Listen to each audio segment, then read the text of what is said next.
All righty, we will get into things. So again, welcome to the Google Analytics 4 webinar. We're excited to show you what's new in Google Analytics and what's going on. I know it's been a little bit of a crazy transition for everybody. So any questions you have, put them in the chat in Q&A. My name is Erin. I am the Senior Marketing Manager here at Bandwango. I am joined by Nick from 26 Digital, who is the expert at 26 about GA4. So he is going to give a little bit of a presentation, and I'll let him introduce himself in just a second here. So again, we're very lucky to have him here, and any questions, again, Q&A, chat, and then afterwards our emails will be available as well. But I'm just going to share my screen with you quickly here, just going over the beginning of this all. What is GA4? The big question everybody has. So again, my name is Erin. I am the former marketing and events coordinator for the Winter Park and Fraser Chamber. So used to be in the DMO space, currently senior marketing manager for Bandwango. I reside in Salt Lake City, love reading, traveling, and skiing. Can't wait for that ski season to start. So the big important question here, what is GA4? So GA4 is replacing Universal Analytics. It is the new Google Analytics. So it is the new property designed for the future of measurement. Really, if you take one thing out of this webinar, it is to create that GA4 property ASAP. So the biggest thing to note here is starting July 1st, 2023, Universal Analytics properties will no longer process data. So if you have a Universal Analytics property right now that you are collecting data for your website or your app, that will no longer process data. So you want to make sure you set up that GA4 property so you're still collecting data on that July 1st date. You will still, however, be able to see your Universal Analytics reports. There hasn't been an announcement for when those reports will possibly go away or if they will go away, which is why it's so important to get GA4 up and running. So again, new data will only flow through your GA4 property after July 1st, 2023, which is fast approaching. It's already October, which I can't believe it. So definitely talk to whoever you need to, whether that's your website developer, your agency, maybe it's us, whether it's 26 or Bandwango that you need to talk to about this.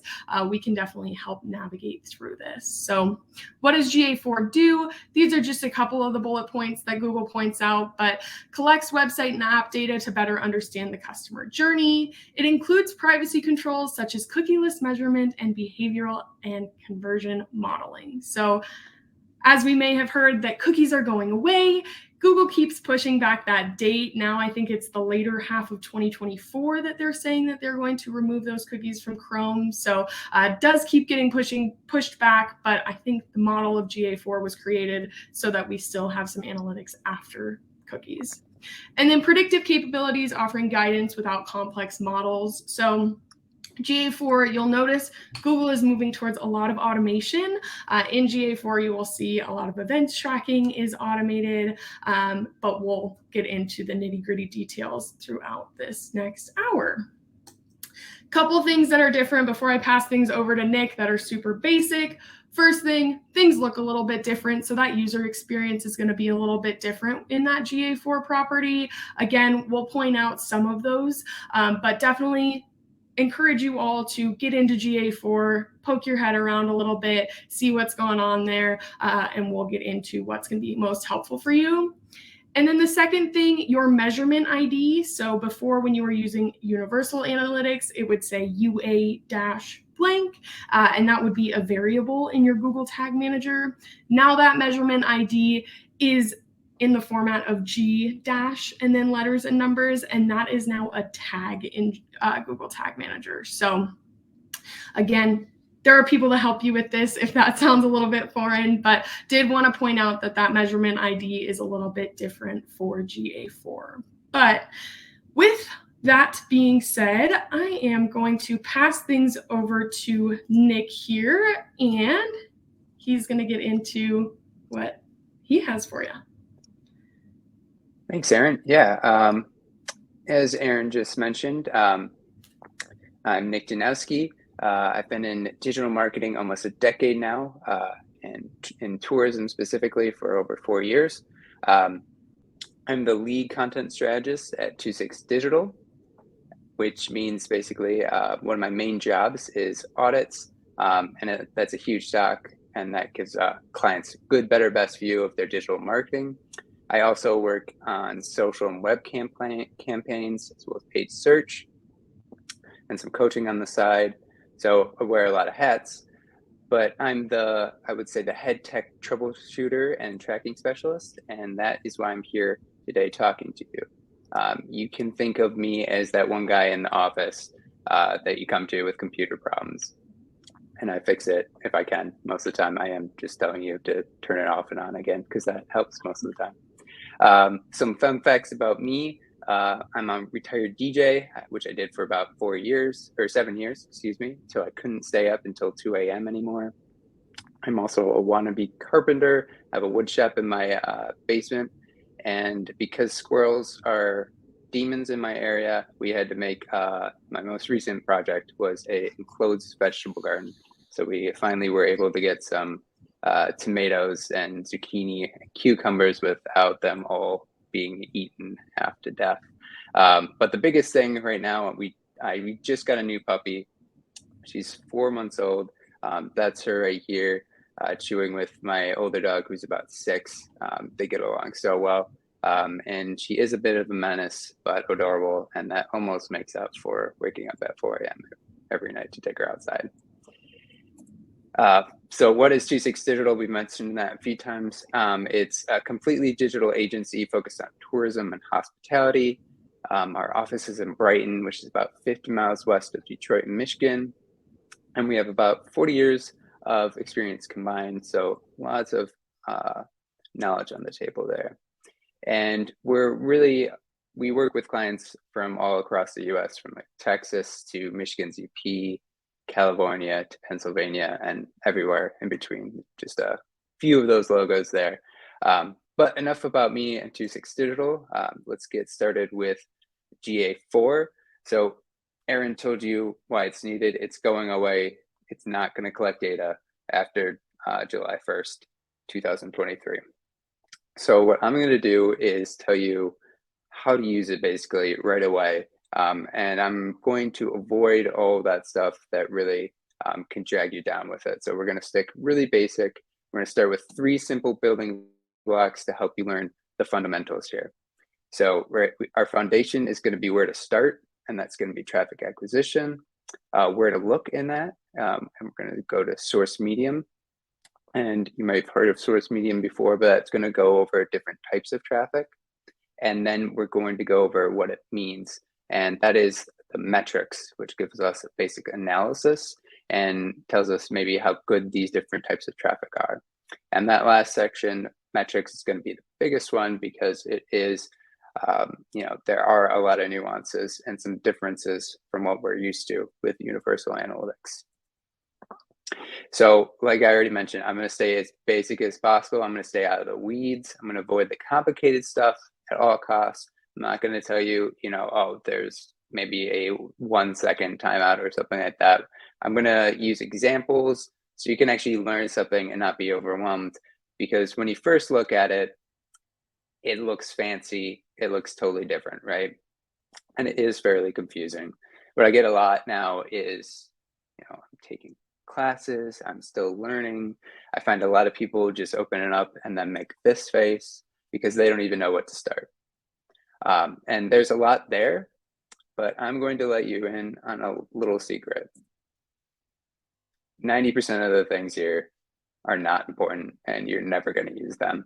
They're for specifically e-commerce or phone applications, and even then it's very nuanced and it's not that helpful for the average user.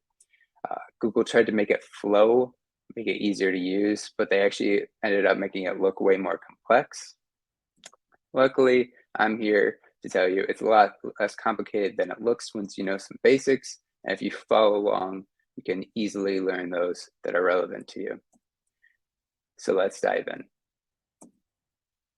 What we're looking for is this screen from Universal Analytics. The reason we picked this is because it's something that most people have used in the past, And it's something that actually gives us some insight right away because it lets us analyze different traffic types. So in Universal Analytics, if you've ever hopped in there, which hopefully you have acquisition, all traffic, source medium, and then we have these different types of source medium. And like, for example, Google CPC, that's going to be your Google paid search. And then you also probably have Google organic, so people coming in from searching organically, or maybe Bing they're searching. So all these different types of source medium are different traffic types, and then they'll tell you, how many people are coming in from there and bounce rate, etc. Basically, you can analyze them, learn how good they are. Of course, when you open up GA4, and this is the home screen right here, which has never been too useful, so we're just going to ignore it. You don't really know where to start, right? And even at this point, you might be thinking to yourself, mine doesn't quite look that way. When I open up my GA4, it's kind of more condensed. It's a lot different than what you just showed me. Yours looks kind of zoomed out. I can see more things, and that's because it literally is zoomed out. I highly recommend doing this.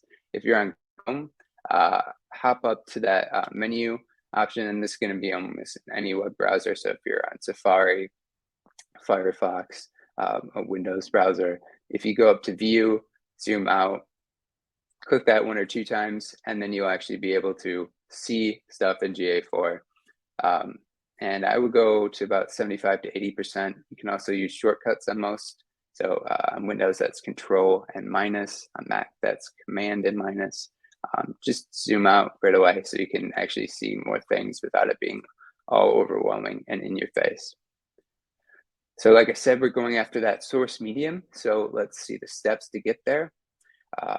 What you want to do when you hop in that homepage is you're going to go to the left to that bar chart icon, and that is called reports. Once you get to reports, you'll see a few different things here, report snapshot, real time, but we're actually going to open up that acquisition drop down and go to traffic acquisition. And once you click that, that's this screen right here. You'll see traffic acquisition, session default channel grouping, and you'll see a lot of complicated like this lines and bars and stuff. We're going to ignore that. Again, we're going to scroll down past that confusing stuff, and we're going to go to this area. So right away, hopefully this is something similar to you. It might look at least like something you're used to. There are some new things here. If you never used channels before, that's how they're grouped on traffic acquisition right away. That's a default setting, but that's not what we're looking for today. So I don't want to get bogged down in the details because there are 18 different types of channels and they're actually kind of different from Universal Analytics. So we're just going to skip it and go to something useful. So if you go to session default grouping, which is up there, that orange box, you can actually click that. That's a drop down, and you can go to session source / medium. And that will look a lot more familiar to you. And once we're here, this will probably look like, again, something that you've seen before. You see direct none, Google organic, Google CPC, Facebook traffic coming in. You might see something like Pure Michigan, or another website that is directing traffic to you, Pinterest, etc. And that is great because now there's something that you can actually relate to. And we're actually through fundamentals 1 to 2 already, just by going to traffic acquisition and switching it to source medium. So we're at where to start, how to look at it. Again, where to start is traffic acquisition. How to look at it is session source / medium. So now we have that one thing left, and that is metrics. And you're thinking to yourself, probably if you've ever looked at those, I'm going to go back real quick.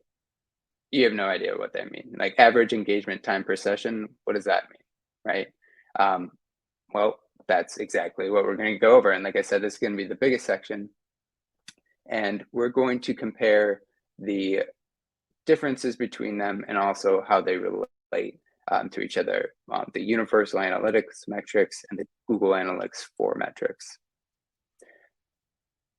Of course, I could tell you one thing that you can be relieved about, and some things are the same.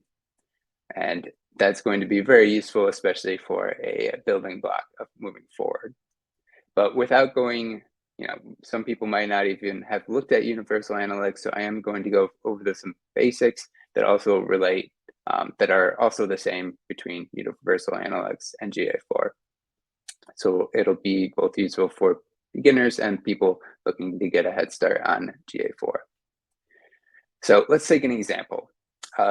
Someone comes in on Monday to your website. They go to the home page, maybe an activities page, and then go to a Bandwango passport page, and then they leave, right? And that takes them about 2 minutes.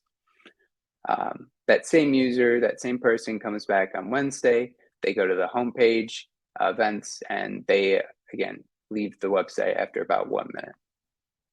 Well, each of those visits to a page is a page view. You can see on Monday, those are 3 page views. So each time they go to a different page, that's called a page view. And that has stayed the same between both Universal Analytics and Google Analytics 4. Although in GA4, you might sometimes see page view instead just referred to as views. Another thing that's similar is that each of these groupings is a session still. So on Monday, how we said there on the home page, activities page, password page, those are each page views. And then they left after about 2 minutes. So that was a session. And again, there was another session on Wednesday when they came to that website. In Google Analytics 4, after 30 minutes of inactivity, or someone just leaving the site, that ends the session. And then a new session will begin if they visit again, or after that 30 minutes is up, they start being active on the website once again. And then there's just one more layer, but this one's pretty simple. So these sessions were both done by the same person, like I mentioned, and that is a user. So broadly speaking, this is the same in both. So just to recap, we have page views grouped by sessions, and that was done by a user. So at this point, you might be thinking, why did they even make a new Google Analytics 4? If everything was just going to be the same. And well, there are some differences. Metrics especially, the most essential being engaged sessions, which is right up here, that orange box. And if you don't listen to anything else I say, the rest of this webinar, just listen to this about engaged sessions, because it's literally everything that GA4 is built upon. And I cannot stress this enough. So an engaged session is a session that meets at least one of the following criteria. So it has at least one conversion event, at least 2 page views, or lasts longer than 10 seconds. So for example, if someone did 3 conversion events, then that would be an engaged session. If they went to 4 different pages, that would be an engaged session. If they're on there for 2 minutes, that's an engaged session, right? And I'm going to slow down because, of course, what is a conversion event? And for that, we need to know the difference between a conversion and an event. So an event is an action that is tracked by Google Analytics 4. And it's something that's done on the website. And some examples include page load, a click, scroll, a sign up, etc. So if you sign up for a newsletter on our website, you just happen to go to 26 Digital, you say, oh, that guy was really cool. You knew some stuff. I want to hear what they have to say every month. Well, you can do that and click, that will count as a form submit. And Aaron will go over this further about different events, but just keep in mind, an event is just an action done on the website that's tracked in GA4. So then what is a conversion event, right?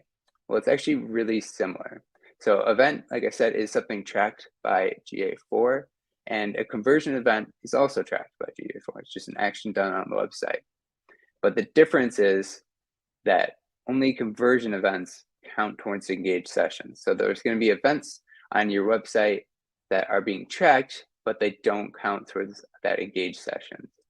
And the nice thing is the only default conversion event is a purchase. So if you have something on your website that's a transaction and someone buys it, it's being sent to GA4 as a purchase, that's the only kind of event that would make it an engaged session. And that's the only default. Now you can change that, as we'll go over later, but again, that's the only default. So engaged session is a session that meets at least one of the following criteria, right? And this is a super easy shortcut that I hope will help you in times to come. So it has at least one conversion event, at least 2 page views, and lasts longer than 10 seconds.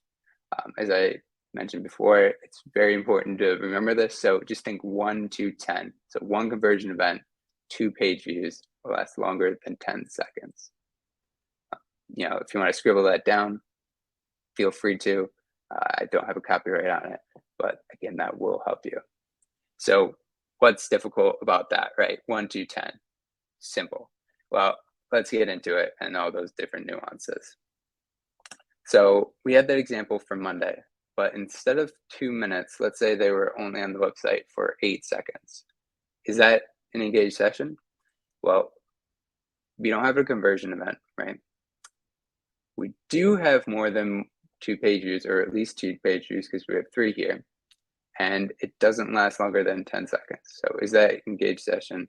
Well, it has to just meet one of the previous criteria, so it is an engaged session. And that's so simple, right? It's really easy, and at the very basic level, that's all you need to know, is that if there's one of the 1 to 10, if it meets one of those, it's an engaged session. And that tells us, you know, if someone is engaged on the website. I know at this point, you want more metrics, right? And of course you can add some more, because there are more, there's a ton. The next one is the average engagement time per session. And that's very lengthy. I wish they didn't do that. I wish there was a shorter way to say it, but that's what they've done. And you can kind of think of it as an average session duration in Universal Analytics. But the difference is, while average session duration kind of had this mystery surrounding it because something counted at 0, and we're not going to worry about that. Average engagement time per session is actually a lot more accurate. They did something different. So it's the amount of time that the web page was in focus. That's how they're measuring it. And just some criteria here. So it has to last longer than 1 second. And I believe that Google did this to kind of get rid of those bots that were crawling websites that did it really fast just to see, you know, what's on the website. They're trying to get rid of that affecting that measurement. So it has to last longer than a second. Make sure that page loads at least a little bit. And it also doesn't count time in a separate tab, which is super helpful, right? You want to actually know how much time people are spending on your website, not just that it's open. And it's also evaluated when a user ends the session instead of, you know, resetting or any of the other different ways it did it. But all in all, it's very accurate this time around. I'm gonna go over an example here again. So let's say on Wednesday, we went to the home page, but then we got a message on Facebook and it took 5 minutes because we also decided to scroll, right? And that was in a different tab. We're on our home, that feed for a while, just going through it. But then we realized, oh yeah, we were doing something else. So we returned that tab, spend 10 seconds on the home page, and then 10 seconds on the event page, and then we leave that website. So how long was that? 30 seconds. 10 seconds on homepage, 10 seconds on the homepage again, 10 seconds on the event page, adds up to 30 seconds. And it's that easy. It's that simple. That is one of the easiest metrics, and it's actually pretty accurate. So it's a good one to know and learn. Engaged sessions per user. So you can kind of think of this one as pages per session in terms of how it relates to things, but it is different in a fundamental way. So engaged sessions per user is the number of engaged sessions per user. Literally, it is exactly what it says. There's no other way to define it besides that. In this example here, you can see on the bottom this one source medium has 12 users come in and they have 4 engaged sessions. So if we take 4 engaged sessions and we divide it by 12 users, we get 1/3 engaged sessions per user. So that is actually 0.33, and we can see that is exactly what that metric is on the bottom right there. So what does that even mean, right? Why would I need to know that? Well, I can tell you right away, it took me a long time. I had to like think through it, and no one knows what it means, but it is provocative. So let's just go through an example again to kind of solidify that in our minds. Let's say someone came from Google, or if we're looking at source medium, we see Google, 10 engaged sessions, and there's 10 users. So that would be 1 engaged session per user. Let's say we have that email newsletter going out, and we see that there are 20 engaged sessions, 10 users. So that means 2 engaged sessions per user. What's good? What's bad? How do we kind of think about this? Well, 1 engaged session per user is actually very good, because that means each user from Google is very engaged. On the other hand, let's say you had 2 engaged sessions per user. That's superb. That's amazing, because on average, every user returns to have another engaged session on the website. So not only is every user being engaged the first time, they're coming back and having another engaged session. So that's awesome. Let's say it was lower than 1, because a lot of things are going to have that. That's totally fine. You just want to make sure that number is, nearing at least, half. I would say that would be a good benchmark, but of course you will see things under that. And let's go to the next one, which is engagement rate. And this one's actually probably the most helpful. You can think of it kind of like bounce rate, except this time around, where bounce rate, lower was better, higher is better when it comes to engagement rate. And it is literally the percentage of sessions that were engaged sessions. So again, I have an example here. There's traffic coming in from LinkedIn. There's 12 sessions from LinkedIn. 9 were engaged sessions. Well, 9 divided by 12 equals to 75% engagement rate. And are we having fun yet? We just learned all those metrics that we need to know to actually analyze some traffic. So let's do that. Right away, when you go to source medium, let's say you already have a GA4 set up, you can start analyzing it yourself. We know what engaged sessions means, right? 1 to 10, average engagement time per session. That means in focus tabs, engaged sessions per user, how are users engaged every time when they're coming, and engagement rate. So let's take a look here from this example. The newsletter in September had an amazing average engagement time per session. People on average were spending about 4 minutes and 45 seconds on the web pages that they were on in that session. So that's a great number. And they also have a pretty good engaged sessions per user. That's pretty high. It's over 1.5. That's good. And their engagement rate is 78%. That's also really good. I'm going to skip not set and not set, because actually in this case, that doesn't tell us much. That's probably some bot traffic, and Google isn't sure where it's coming from. So that's just something that you can kind of ignore, but you might want to check up on your UTM codes. And that's something that we can go over later. Again, I wouldn't get bogged down with that detail. But we can see that Baidu Organic, which is actually, I believe, a Chinese search engine, that's not bringing in very good traffic, only 13 seconds in average engagement time per session. But that Arts Analytics, that's at number 10 down there, 3 minutes, that's great. Again, we see a really high engaged users per session, in fact, the highest there, and a good engagement rate. T.co is actually a Twitter referral, and that's actually got some of the poorest traffic on the site. It's only at 12 seconds, low engaged sessions per user, low engagement rate. So that's actually kind of the worst traffic coming in, are those Twitter referrals in this example. And then we see also sites.com/referral. Some site on Google is coming in to this and sending the website traffic, has pretty high time on per session, and it also has really high engagement rate, in fact, the highest of it. So overall, we could probably say that the newsletter did the best here, but also those referrals from Arts Analytics and the sites, those both were really good. And we could probably cut down on our Twitter efforts because that wasn't really panning out so much for us. So I just went over a ton of things and I did it kind of quickly, right? But let's recap so you can get a good idea of what you need to know. And the next kind of 3 slides or so are going to be probably the most important things because they just say everything that you need to know and everything I just said. So again, if you want to be actionable right away with GA4, you're going to go to Reports, which is that bar chart icon on the left when you open it up. You know, Reports, Acquisition, and then Traffic Acquisition. And once you're there, you're going to scroll down past those first charts and go to the chart that actually says something with default channel grouping, and then you click that and change to Session Source / Medium. And once you're there, you're going to see those metrics and see those different types of traffic.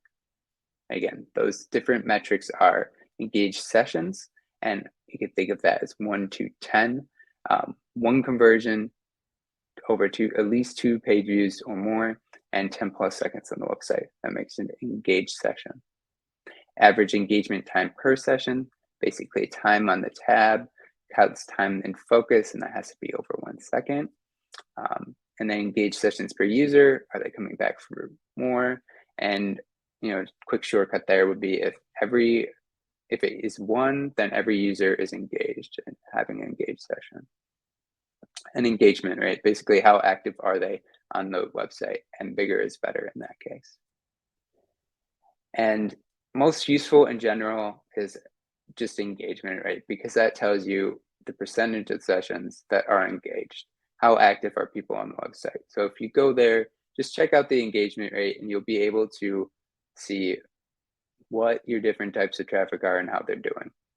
And the second one I would probably look at the most is average engagement time per session, because that will tell you maybe they're not really doing that much in terms of engagement, but they are maybe spending a long time. And that's really helpful for pages. So let's say you have a bunch of different blogs. Well, you want to know how much time people are spending reading your blogs, right? So that average engagement time per session is going to be the most useful there. And so I just hit 35 minutes, I can see, and we're done, right? I'm just kidding. We actually have another thing left. So Aaron's going to go over the one thing that I skipped that you might have noticed, which is the events per session, because that's going to be going over events, and Bandwango is also working on events. So again, I'm Nick Danowski. You can reach me at nick@26digital.com or follow me on Twitter or anywhere else. You can find that handle. Thank you for your time today, and I will give it back to Aaron. Perfect. Thank you so much, Nick. So as you all can see, there's a lot of similarities. There's also some differences, but we are working through this all together. And I will say a lot of resources, a lot of the way that I have learned a lot of this is through YouTube and Google, can be super helpful as well. And we are here for you, but I'm going to steal the screen share from you. And we're going to talk about events and how this plays into Bandwango passports. So as Nick mentioned, events tracking is a little bit different in GA4. So there are automatically captured events in GA4.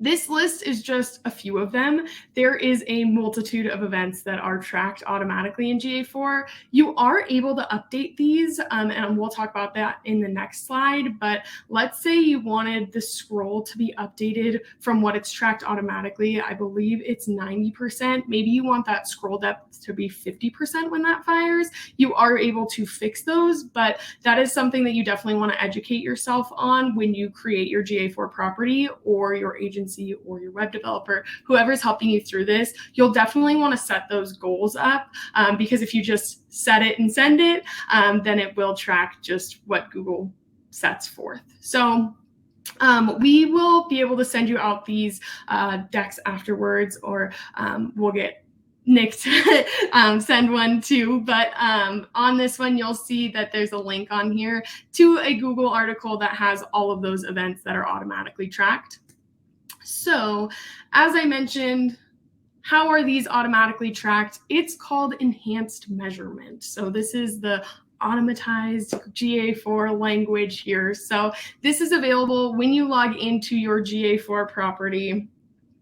You will go to your admin settings, and then you go to data streams, and then your specific data stream, your website domain that you want to click into. So when you get in here, it looks like this at the bottom. You'll see this enhanced measurement. What it's measuring is those page views, scrolls, outbound link clicks. There's more down here as well.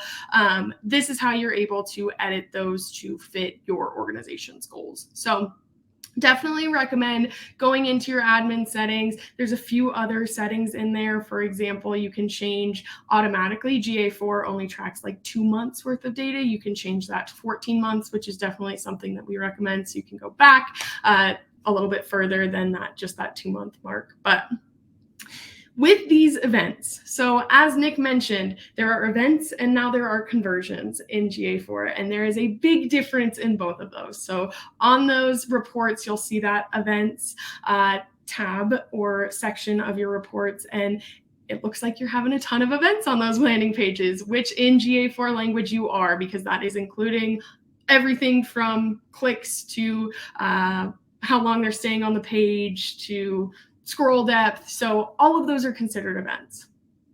What is considered a conversion? So purchase events are considered a conversion, and you can also update any of your custom events that you might create in your Google Tag Manager to be conversions as well. So conversion events, specifically with Bandwango, we can set up your container in Google Tag Manager to have your Bandwango products as soon as someone signs up or purchases that pass to fire that purchase event, which will be a conversion event. But as you see here on your analytics property, you'll go down to where that little chart is at the bottom. If you go to where your events are, you can see all of your events that are on your property. As you'll see here, there is this add to cart button click, add to cart Bandwango. We have cleaned this up a little bit, so this should fire just on the GA4 automatically add to cart. But you'll see at the right here that you can mark any of these as a conversion. So let's say you wanted to mark your newsletter sign up as a conversion. I would recommend doing so here. A conversion is a completed activity that is important to the success of your business. So this is something internally each one of your organizations is going to decide what is really our KPI, what is our goal, and is that a conversion? You can mark up to 50 events as conversions in GA4. I would say that's a lot. So I would keep the conversions to a minimum because you want that conversion data to be really specific to when someone purchases or signs up for something or is hitting those goals. So what is Bandwango tracking? So as some of you may know, Bandwango has a GTM container currently for Universal Analytics, and we have just finalized and completed our GA4 container. So we are here to help you implement your custom events for Bandwango on your website. So what do we track through these custom events? Learn More button click. With the new product card, you will see that there is a Learn More button here on the right. That button click will fire when someone clicks that button on the right. Product detail view will come up. That fires when that button populates, so that when they look at that past description, the map, and also those business listings, that product detail view will fire. Add to cart button click is when on a paid pass you click this add to cart, and then add to cart is when you actually go through and add that product to your cart. So there's a second option when you go through that checkout process when you actually add that to your cart. Checkout is when the actual checkout form slides out from the right of your page and you fill out your information. And then purchase is when someone successfully signs up for or purchases that pass. So automatically, when we set up these events in your GA4, purchase is the only conversion event here. So want to make sure that when you're looking at your reports, you see that events column and you're like, oh my gosh, we had 72 events on this landing page in the past week. That does not mean that you had 72 purchases come from your pass. in the last week. That means that includes all events from GA4. So again, scroll, file download, all of those automatic events that are being tracked through GA4. Something to note also with these Bandwango custom events is that some of these do not fire consistently for free passes. So you'll see that the add to cart button click and the add to cart don't have the asterisk by it. These are not consistent when firing for free passes because our checkout flow is a little bit different for those free passes. They don't have to add, they don't have to click the add to cart multiple times for free passes. That checkout form slides out from the right of the page automatically. So you'll notice that some of those events won't fire very often. We do import these for everyone just in case one day you do launch a paid pass or you have a paid pass and one day you launch a free pass. We just want to stay consistent with all of our clients. It is up to you and your organization. Maybe you want to pause those in your GTM container. Totally and completely fine with us. We just want to make sure that we stay consistent. All righty. So useful reports in GA4 in regards to the Bandwango side of things. Again, super useful. Nick just went over this report. So we go to that reporting section with the chart here on the left, traffic acquisition, same thing here. So we decided to keep that default channel grouping. Ooh, you can decide to set this up however you would like. But you will see that we just added the session source medium to the right of that default channel grouping. Really up to you with how you want to view these reports. But something else that we did here just to show you is we added a filter here at the top to include just one landing page. So here at Bandwango, we're really focused on those integrated landing pages that just have that past product card on it. So we want to look at the source traffic for that landing page. What's driving people to sign up for their passes? Or are we not seeing as many conversions as we might want to see? So this is a great report to look at for that. The second report that we look at here is purchases. So if we go into the reporting section again, engagement, and then we go down to conversions, this is where you'll see those conversion events. So if you have multiple conversion events, you may see multiple here. We just have purchase here. So on this container on this property, we only have the one. You will see here how people are getting to that conversion. So really helpful information to not only see how are people getting to that landing page, but to see how are people really getting there and then purchasing that pass. What are driving those conversions? Is it an ad? Is it organic traffic? Do we need to be spending the money on PPC for this landing page if our goal is conversions and we're not seeing the conversions that we want to see from this? So again, with Nick's mention here, these charts at the top can get a little bit confusing. I always tend to ignore these and just scroll down to the bottom because I want to see the numbers. Then lastly, this report is also super nice to have. So if you go to the monetization portion and then you go to e-commerce purchases, it'll come up with a report that looks like this. So if you have multiple Bandwango passes now or anytime in the future, this is where you're going to go to see what those items are. So if you look here, as I mentioned earlier, there's a little plus button that you can add that session source medium to see where people are coming from. This is a great and useful little plus sign, so I wanted to point it out here.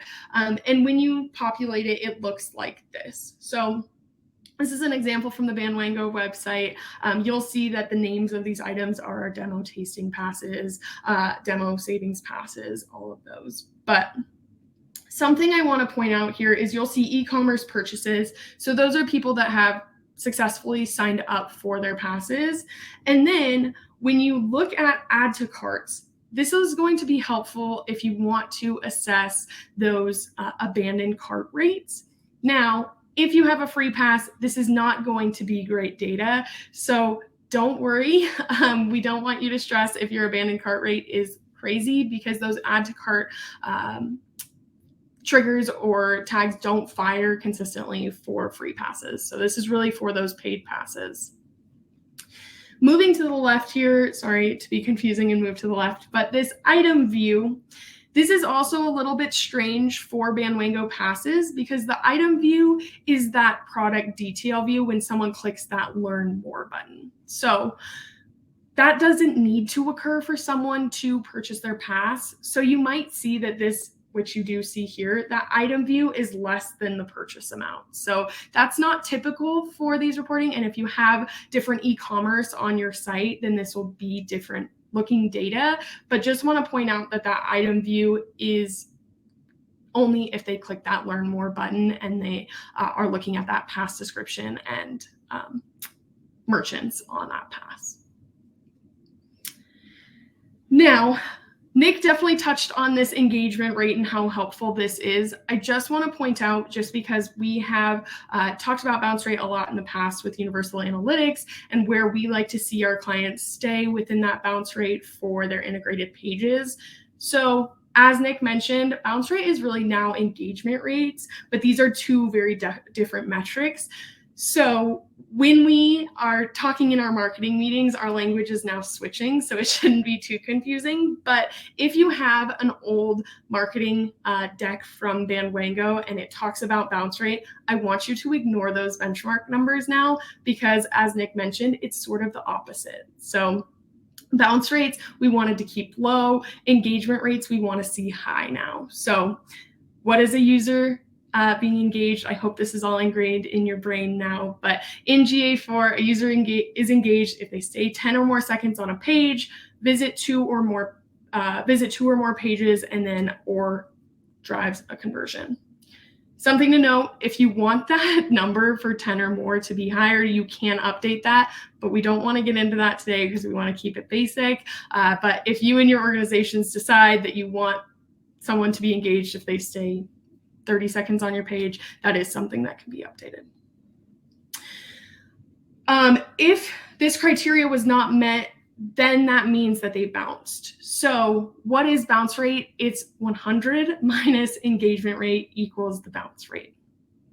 You aren't able to compare this bounce rate in UA to the engagement rate in GA4 just because the metrics are different. What was considered a bounce in Universal Analytics is not considered a bounce in GA4, vice versa. So we will have new benchmarks when we get more clients onto GA4. But if you have questions about benchmarks, what we're looking for engagement rates, we will have that data probably in the next few months. We don't have that right now just because we don't have enough clients on GA4 for a long enough period of time. So that is definitely something that we are looking into. So lastly, we want to open it up for questions. This is so much information, and we are very grateful for you all joining.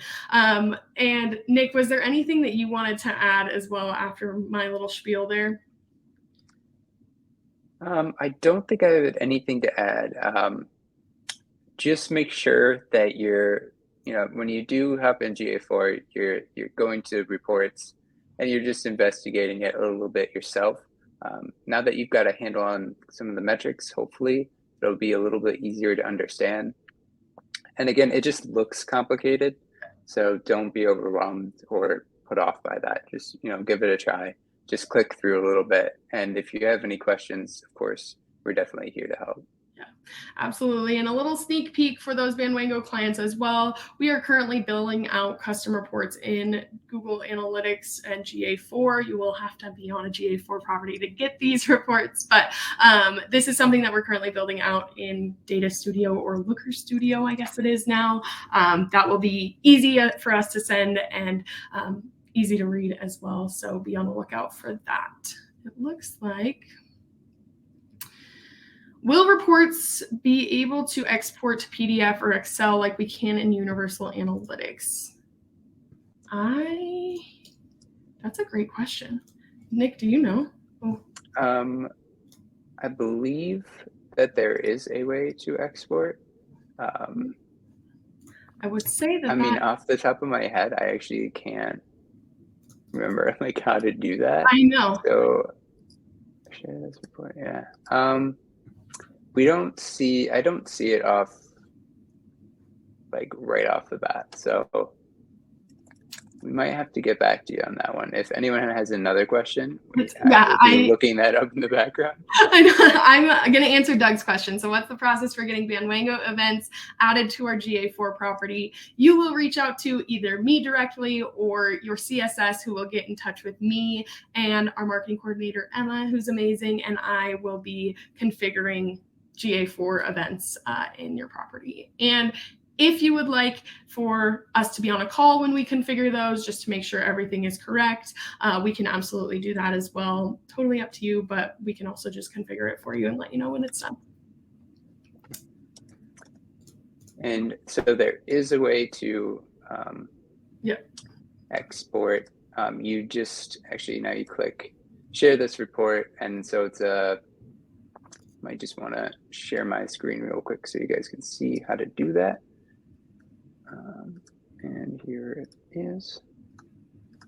So if you're in traffic acquisition, for example, there's this little icon right here, which is share this report, and then you'll see this download file option, and you can do either PDF or CSV, which is, you know, an Excel type file that can be open there.